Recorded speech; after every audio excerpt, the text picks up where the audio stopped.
আগামী বৃহস্পতিবার প্রথম দফার নির্বাচন, তাই বলা যায় হাতে গোনা আর কয়েকটা দিন বাকি। যে কারণে জোর কদমে প্রচার চালাচ্ছে ধূপগুড়ি বিধানসভা তৃণমূল কংগ্রেস প্রার্থী অধ্যাপক নির্মল চন্দ্র রায়। বৃহস্পতিবার সকাল থেকে চা বাগান অধ্যুষিত বানারহাটে ভোট প্রচার করেন তিনি। উল্লেখ্য, গত বিধানসভা নির্বাচনে এই চা বাগান এলাকায় পিছিয়ে ছিল তৃণমূল, তাই এই এলাকা থেকে লিড পেতে শেষ মুহূর্তে জোরদার প্রচার শুরু করেছেন তৃণমূল কংগ্রেস প্রার্থী নির্মল চন্দ্র রায়।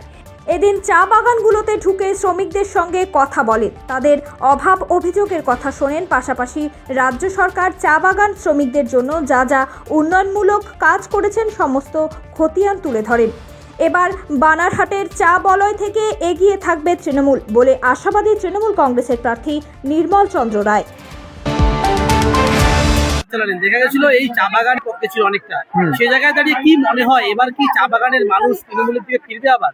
না, আমাদের কথা বলে যেটা আমাদের মনে হলো, দিদি যে বিভিন্ন পরিকল্পনা যেগুলো প্রকল্প দিদি নিয়েছেন সেই প্রকল্পগুলোতে ওরা খুব খুশি এবং অনেকেই মন্তব্য করছেন যে দিদিকে ছাড়া আর কাকে ভোট দেবো। ঠিক আছে, তো আর ছোটোখাটো ওদের ডিমান্ড রয়েছে। এটা তো মানে উন্নয়নটা তো একটা ধারাবাহিক প্রক্রিয়া, তো সবগুলো তো সম্ভব হয় না। আমরা ধীরে ধীরে সব কাজ করছি। চা বাগানে আমরা অনেক কাজ করেছি, রাস্তাঘাট থেকে শুরু করে আরও বাকি আছে। আমরা বলছি না যে এই কাজগুলো একেবারে শেষ হয়ে গেছে, সম্পূর্ণ হয়ে গেছে, সেটা হয়নি। আরও ছোটোখাটো রাস্তা আমাদের করতে হবে, সেগুলো ওনারা বলছেন এবং সেটা ওদের ন্যায়সঙ্গত ওদের কথা।